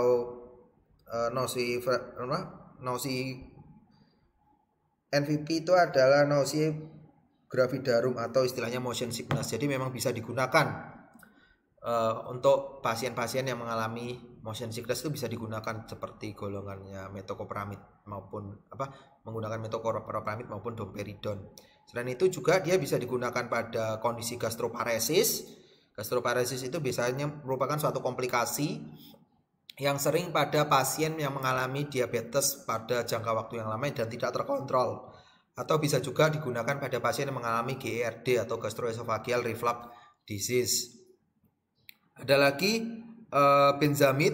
Benzamid itu dapat menembus sawar darah otak dan menimbulkan efek samping yang bersifat sentral pada anak-anak maupun pada pasien geriatri.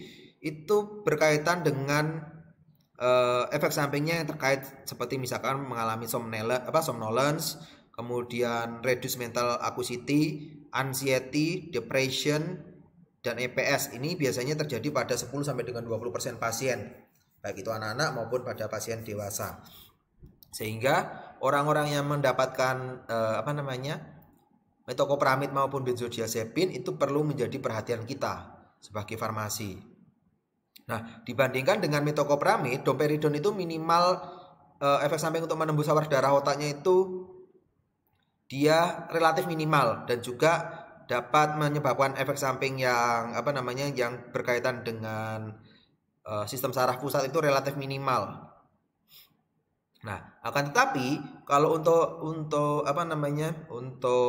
domperidon itu dia perlu perhatian pada orang-orang yang biasanya mengalami gangguan ritme atau mengalami gangguan ritme jantungnya itu mengalami gangguan. Itu harus menjadi perhatian. Ya.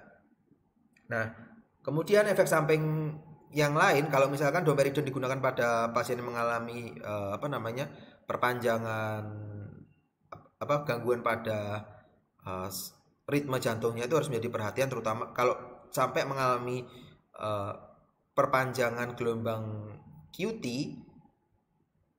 itu sebaiknya di stop dan diganti dengan obat-obatan yang lain. Karena kalau terjadi perpanjangan gelombang QT, maka dapat menyebabkan kematian. Nah, kemudian metoclopramid dan domperidone itu juga dapat menyebabkan efek berupa hiperprolaktinemia, galaktorea, sama ginekomastia. Nah, ini biasanya kalau yang digunakan pada ibu-ibu ya, itu adalah efek dari hiperprolaktinemia sama galaktorea. Misalkan pada orang-orang yang yang hamil, itu kan biasanya menggunakan golongan menggunakan metoclopramid maupun menggunakan domperidone. Tujuannya adalah untuk untuk mengatasi mual muntahnya. Tetapi saat nanti kalian mendapatkan pasien yang sama, kalian harus menggali terlebih dahulu apakah ini memang digunakan untuk mual muntahnya atau untuk yang lainnya.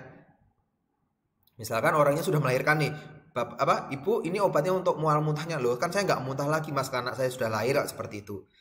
Berarti dokter yang meresepkan domperidone maupun metoclopramid itu tujuannya adalah untuk meningkatkan produksi ASI-nya. Karena efek dari penghambatan dopamin itu dapat menyebabkan tingginya kadar prolaktin di dalam tubuh. Dengan tingginya prolaktin di dalam tubuh itu dapat menyebabkan produksi ASI menjadi meningkat. Selain itu, nah kalau yang terakhir inilah yang tidak disukai oleh bapak-bapak. Efek yang tidak disukai oleh bapak-bapak, ginekomastia. Jadi kalau pada bapak-bapak mengkonsumsi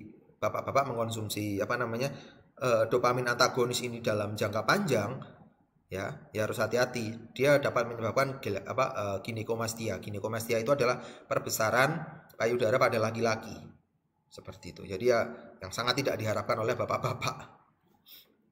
Ya, berikutnya adalah kortikosteroid, baik oral maupun IV kortikosteroid itu digunakan sebagai sebagai ajuvan dalam mencegah mual muntah, baik itu PONV maupun CINV maupun radiation induced nausea vomiting. Seperti itu.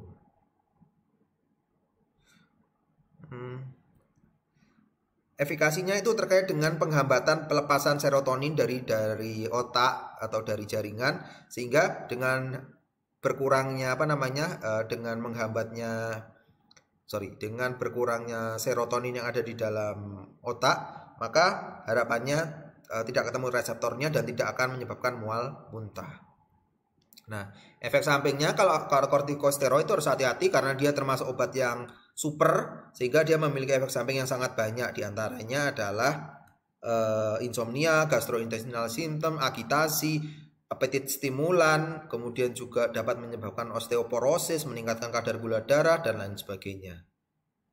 Nah, untuk pasien yang mual muntahnya sederhana, itu tidak direkomendasikan penggunaan kortikosteroid. Kenapa? Karena berhubungan dengan resiko yang lebih tinggi dibandingkan dengan manfaatnya, seperti itu. Kanabioid, kalau kanabioid ini tidak ada di Indonesia. Kenapa namanya kanabioid? Karena kanabioid itu adalah reseptor yang dia merupakan reseptor yang ada di dalam tubuh yang dapat terikat bersama zat yang namanya kanabioid. Dari tanaman kanabis, dari tanaman ganja. Nah, kanabioid itu memiliki anti efektif dan merupakan stimulan makan yang cukup baik. Tetapi kalau di Indonesia turunan dari kanabioid itu masih merupakan hal yang ilegal digunakan di Indonesia. Seperti itu. Kalau di luar negeri ada namanya dronabiol dan nabilon, itu yang digunakan untuk mencegah kekambuhan atau refraktori pada kemoterapi induced nausea vomiting, yang dia bisa digunakan sebagai first agent-nya kalau misalkan di luar negeri. Kalau di Indonesia saya masih belum tahu apakah ada dronabiol sama nabilon itu ada di Indonesia atau tidak. Setahu saya tidak ada.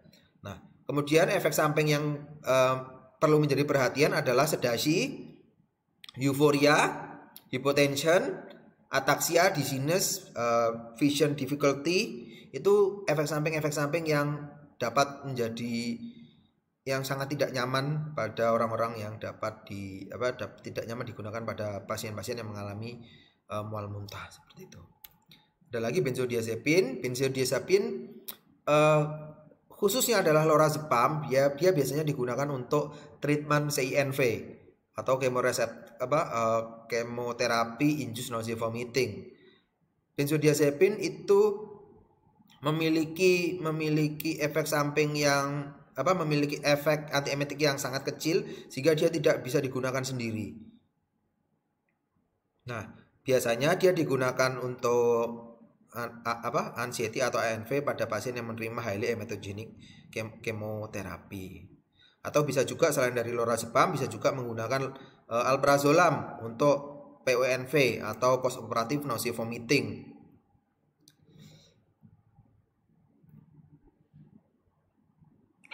Nah, kalau dia digunakan secara sublingual, oral atau sublingual, dia memberikan efek yang relatif cepat.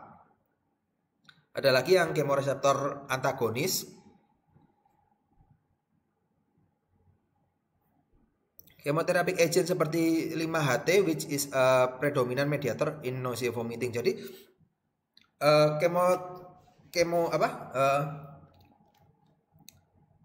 senyawa yang berkaitan dengan mual muntah yang paling predominan terjadi pada mual muntah itu adalah reseptor serotonin. Nah, serotonin itu dapat menstimulasi visceral vagal nerve yang akhirnya dan CTZ yang akhirnya akan memicu kecanduan muntah.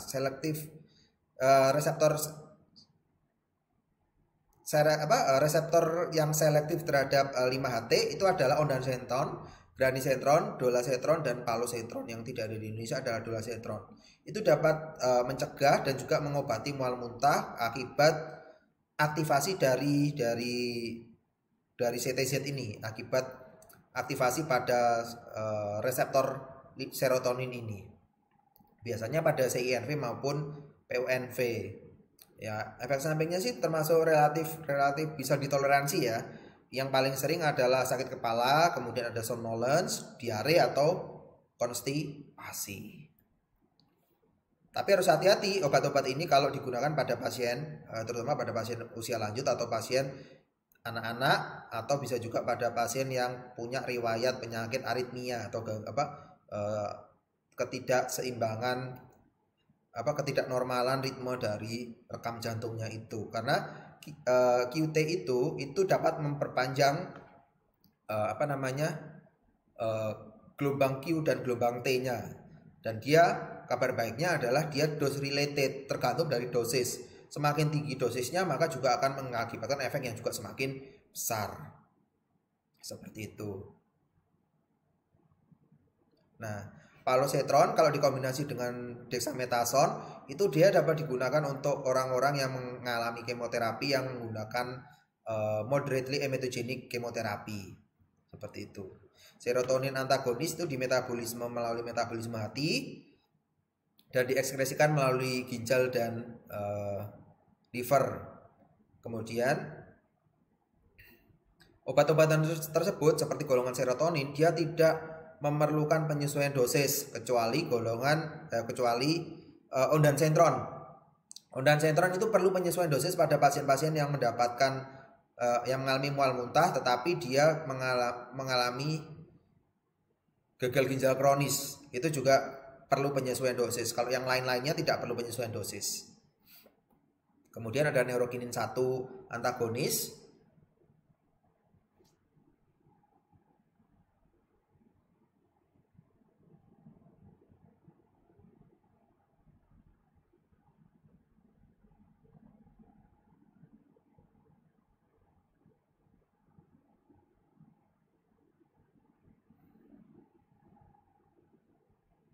Ya, berikutnya adalah neurokinin antagonis. Substance P is a neurokinin neurotransmitter that bind neurokinin 1 receptor in the GI tract and in the brain, and it's believed to mediate both acute and delayed nausea vomiting. Jadi Mual muntah yang bersifat akut atau yang tertunda itu biasanya berkaitan dengan neurokinin yang terikat dengan reseptornya. Pada fase akut kemoterapi induced nausea vomiting itu dipercaya akan dimediasi oleh serotonin dan substance P, di mana substance P itu dipercaya menjadi mediator utama yang menyebabkan mual muntah yang tertunda. Jadi maksudnya mual muntah yang tertunda itu seperti ini. Pada pasien yang mengalami kemoterapi, kalau misalkan 1 jam 2 jam setelah kemoterapi selesai, maka dia tidak mengalami mual muntah. Bisa saja kalau dia tidak mendapatkan premedikasi yang memadai, 12 jam atau bahkan 1 hari kemudian setelah kemoterapi dia mengalami mual muntah. Itu adalah itu istilahnya adalah delay nausea vomiting. Jadi fase yang tertunda, mual muntah yang tertunda seperti itu. Appropriate was the first NK1 receptor antagonist anti-emetic and is effective to prevent acute and delayed CNV when used with a 5-HT3 antagonist and corticosteroid. Jadi neurokin 1 untuk menggunakan sebagai antiemetiknya sebaiknya dia tidak digunakan tunggal, tapi dia bisa digunakan dengan kombinasi dengan serotonin 3 antagonis maupun dengan corticosteroid. Kalau di Indonesia neurokinin 1 reseptor antagonis seingat saya masih belum ada. Motion sickness, ya berikutnya adalah motion sickness. Motion sickness itu terjadi karena adanya gangguan pada sistem vestibular pada telinga, pada bagian dalam telinga, baik itu karena adanya infeksi, adanya trauma, neoplasma, ataupun karena adanya gerakan-gerakan. Nah, jika pasien itu diduga mengalami motion sickness, maka preventive measure include minimizing exposure of the movement, restricting visual activity, ensuring adequate ventilation, bla bla bla. Nah, kalau orang-orang yang diduga dia mengalami mengalami mual muntah karena motion sickness, yang harus dilakukan adalah pertama meminimalkan exposure-nya. Tapi ya akan sangat sulit kalau misalkan kita berada dalam kendaraan, membuat kendaraan itu menjadi tenang itu sangat sulit sekali. Kemudian restricting visual activity, ya kalau bisa suruh merem aja, suruh tidur ya, dan maka itu akan mengurangi respon dari motion sickness-nya itu tadi. Nah, karena sistem vestibular itu berkaitan dengan sistem muskarinik dan histamin, maka pengobatan yang paling tepat digunakan untuk kondisi ini adalah penggunaan antikolinergik maupun antihistamin. Contohnya adalah Contohnya adalah penggunaan skapolamin atau penggunaan dimenhidrinat atau difenhidramin seperti itu. Itu yang paling tepat. Nah, while nausea vomiting due motion sickness occur, oral medication absorption may be unreliable and making therapy ineffective. Makanya kenapa kalau motion sickness itu penggunaan obatnya itu digunakan sebelum naik kendaraan. Jadi misalkan setengah jam kalau untuk golongan dimenhidrinat, atau kalau menggunakan skapolamin yang patch itu 4 jam. Jadi kalau dia sudah naik kendaraan dan sudah mengalami mual muntah, maka pengabsorpsi obatnya itu menjadi tidak reliable, tidak handal, tidak bisa diandalkan untuk mengobati mual muntahnya, dan menyebabkan penggunaan obatnya itu menjadi inefektif. Nah, antikolinergik dan antihistamin generasi pertama itu adalah pengobatan yang efektif untuk mencegah kejadian tersebut. Dan kalau misalkan kita menggunakan golongan serotonin antagonis, kemudian dopamin antagonis maupun NK1 antagonis, itu tidak efektif untuk pengobatan mual muntah. Mual muntah pada kehamilan itu namanya adalah hyperemesis gravidarum. Hyperemesis gravidarum itu adalah mual muntah yang sangat hebat sekali yang terjadi pada kehamilan, dan biasanya itu terjadi pada 1 sampai dengan 3% kehamilan. Nah, obat yang paling aman yang direkomendasikan untuk mual muntah pada ibu hamil itu adalah adalah piridoksin atau vitamin B6. karena dia relatif paling aman dan tidak menimbulkan masalah pada janinnya. Nah, itu paling aman. Jadi kalau indeks keamanan itu ada A, B, C, D, X. Kalau untuk ya piridoksin itu untuk keamanan itu paling aman, yaitu A. Nah, kalau di luar negeri kombinasi piridoksin itu biasanya dikombinasikan dengan doksilamin, merupakan antihistamin. Tapi kalau di Indonesia setahu saya tidak ada kombinasi antara piridoksin maupun doksilamin, itu tidak ada. Nah, untuk dosis dari piridoksin itu 10 sampai dengan 20 mg 4 kali sehari yang paling aman. Tetapi pada beberapa waktu terakhir ini banyak dokter-dokter spesialis obstetrik ginekologi menggunakan golongan ondansetron untuk pengobatan nausea vomiting. Karena memang juga relatif aman. Nah, kalau untuk yang paling parah barulah menggunakan metoclopramid atau yang paling tidak menimbulkan efek teratogen adalah prometasin, metoclopramid sama trimetobenzamid. Tapi karena prometasin dan trimetobenzamid seingat saya tidak ada di Indonesia, maka pilihannya adalah penggunaan metoclopramid untuk mual muntah yang sangat parah seperti itu. Nah, in case refractory NVP atau nausea vomiting in pregnancy, penambahan histamin reseptor antagonis seperti dimenhidrinat secara peroral atau difenhidramin itu bisa direkomendasikan, atau bisa juga penambahan dopamin antagonis. Misalkan kalau misalkan parah sekali ya menggunakan dopamin antagonis secara IV 5 sampai dengan 10 mg IV setiap jika dibutuhkan, seperti itu. Nah, ondansetron itu kategorinya di bawahnya vitamin B6, itu B, has been used to treat a severe NVP. Ondansetron itu bisa digunakan untuk mual muntah pada kehamilan karena dia memang relatif aman. Pada data yang menggunakan hewan coba itu tidak mengindikasikan tidak menunjukkan adanya tanda-tanda teratogen seperti itu.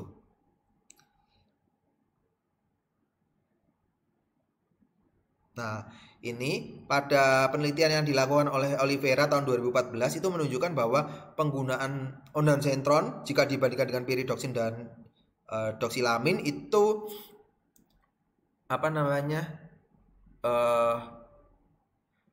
lebih superior dibandingkan dengan piridoksin dan doksilamin pada mual muntah akibat kehamilan. Kemudian untuk profil efek sampingnya saya belum membaca lebih lanjut bagaimana profil efek samping dari penggunaan ondansetron pada pasien yang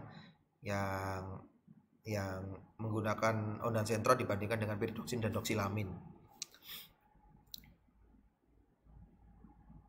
Nah, ini kalau kortikosteroid sebaiknya jangan digunakan ya pada pasien-pasien yang mengalami kehamilan, karena terutama pada penggunaan metilprednisolon itu dapat berkaitan dengan oral cleft pada fetus selama trimester pertama, sehingga dapat menyebabkan dapat menyebabkan bibir sumbing pada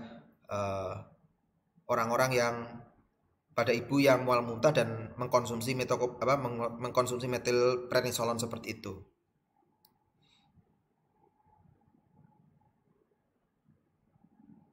Ya, tetapi masih bisa digunakan kalau sudah lewat dari trimester pertama. Kenapa pada trimester pertama? Karena trimester pertama itu adalah fase di mana terjadinya organogenesis atau pembentukan organ-organ yang ada di dalam tubuh seperti itu. Nah, tetapi penggunaan golongan kortikosteroid itu tidak direkomendasikan lebih dari 6 minggu berturut-turut. Tidak boleh lebih dari 6 minggu berturut-turut. Ya, ini adalah algoritma terapi dari mual muntahnya, nanti bisa dibaca sendiri ya, delayed phase kemudian dan kawan-kawannya, provide PRN medication bla bla bla, nanti bisa dibaca sendiri. Ini lanjutannya algoritma dari pemilihan antiemetik. Ini adalah kemoterapi. Kalau kemoterapi Kalau kemoterapi induced nausea vomiting itu biasanya kalau misalkan pasiennya mendapatkan high emetogenik, maka bisa menggunakan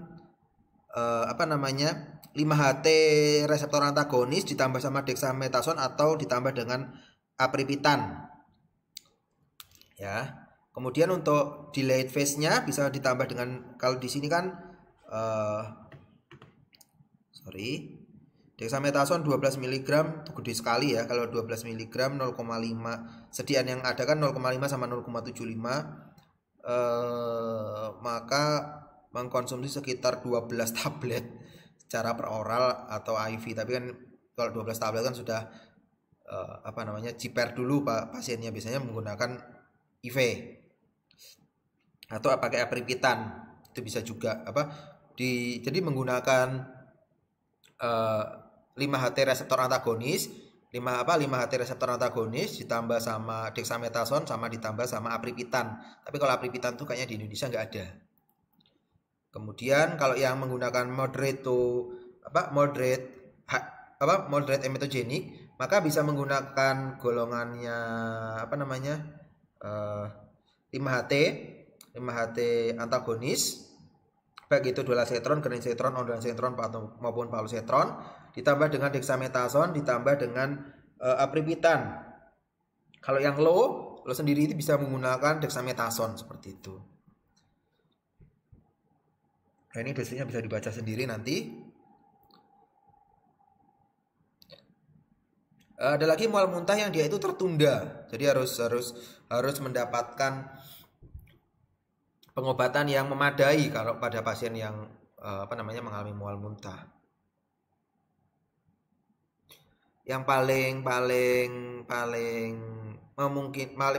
yang paling baik untuk mencegah delay nausea vomiting itu adalah apripitan, dexamethasone dan metoclopramid. Itu efektif untuk mencegah preventing delayed CINV. Sedangkan pada 5 serotonin antagonis itu datanya masih inkonsisten.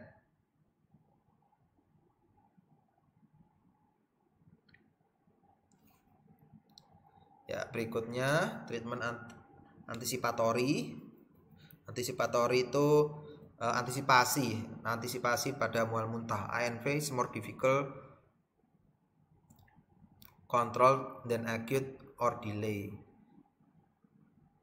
Seperti itu. Berikutnya, nah kalau tiba-tiba terjadi breakthrough CINV, maka yang paling bisa digunakan itu adalah untuk rescue medication-nya adalah golongan prochlorperazine, promethazine, lorazepam, metoclopramid, haloperidol, benzodiazepin. Itu bisa digunakan sebagai rescue drug-nya atau rescue medication-nya. Nah, kemudian kalau untuk breakthrough CINV, jadi breakthrough CINV itu tiba-tiba pasiennya muntah aja setelah mengalami kemoterapi, misalkan 2 hari breakthrough muntah. Nah, ini obat-obat yang bisa digunakan. Nah, untuk anak-anak, chlorpromazine, lorazepam sama dexamethasone itu direkomendasikan untuk mencegah breakthrough CINV. Nah, around the clock dosing of the rescue antiemetic should be considered rather than as a needed administration. Maksudnya apa around the clock? Maksudnya around the clock itu adalah menjaga kadar obat di dalam darah itu relatif memadai sehingga tidak mengalami breakthrough nausea and vomiting. Jadi misalkan kalau pasiennya mengkonsumsi chlorpromazine, ya penggunaan chlorpromazine itu harus diperhatikan dosisnya, misalkan digunakan 3 kali sampai 4 kali sehari, bahkan sampai 5 atau 6 kali sehari, supaya kadar chlorpromazine itu tetap ada di dalam darah sehingga tidak mengalami breakthrough breakthrough nausea and vomiting itu tadi yang berkaitan dengan CINV. Nah, berikutnya refraktoris, sudah dibaca sendiri.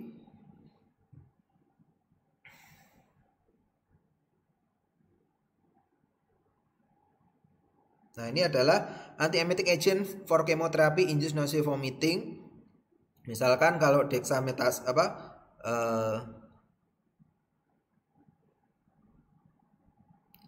Misalkan medicationnya kalau mendapatkan dolan sentron, maka itu diindikasikan untuk akut. Dronabiol sama droperidol itu untuk breakthrough nausea and vomiting. Kalau haloperidol juga breakthrough, metoclopramid juga breakthrough, lorazepam juga breakthrough, seperti itu. Breakthrough nausea and vomiting ya di sini maksudnya. Ini sama saja, olanzapin bisa juga pakai ondansetron, palosetron, prometasin, radiasi. Nausea and vomiting associated with radiation therapy is not well understood. Belum diketahui secara jelas mekanismenya seperti apa. Pasien yang menerima 1 kali paparan radiasi dosis tinggi pada upper abdomen or total hemibody irradiation should receive prophylactic antiemetic for RENV, radiation induced nausea and vomiting. Jadi kalau pada pasien-pasien yang mendapatkan radioterapi di upper abdomen atau total atau hemibody irradiation itu harus mendapatkan antiemetic prophylaxis untuk mencegah kejadian mual muntah seperti itu. Nah, faktor resiko yang berkaitan dengan perkembangan RINV atau radiation induced nausea vomiting, yang pertama adalah tempat radiasinya itu di mana. Apakah dia di perut atau di atas perut atau di mana? Dosis radiasinya itu berapa? Dosis rate-nya itu berapa, dan area yang terdampak radiasi itu seberapa luasnya, itu menjadi faktor resiko mengalami mual muntah. Jadi semakin besar faktor-faktornya ini, maka akan menyebabkan kejadian mual muntah yang juga semakin hebat. Profilaksis RINV. Profilaksisnya kalau untuk high risk atau total body irradiation, maka profilaksisnya adalah ondansetron 8 mg per oral 2 atau 3 kali sehari, atau granisetron 2 mg per oral ditambah dengan dexamethasone. Kemudian kalau untuk emetic risk-nya yang moderate risk radiation induced nausea vomiting, itu profilaksisnya bisa menggunakan serotonin antagonis seperti ondansetron ditambah dengan dexamethasone 4 mg per oral secara harian. Kalau yang paling minimal itu rescue-nya kalau untuk minimal risk itu misalkan pada ekstremitas, pada payudara, itu digunakan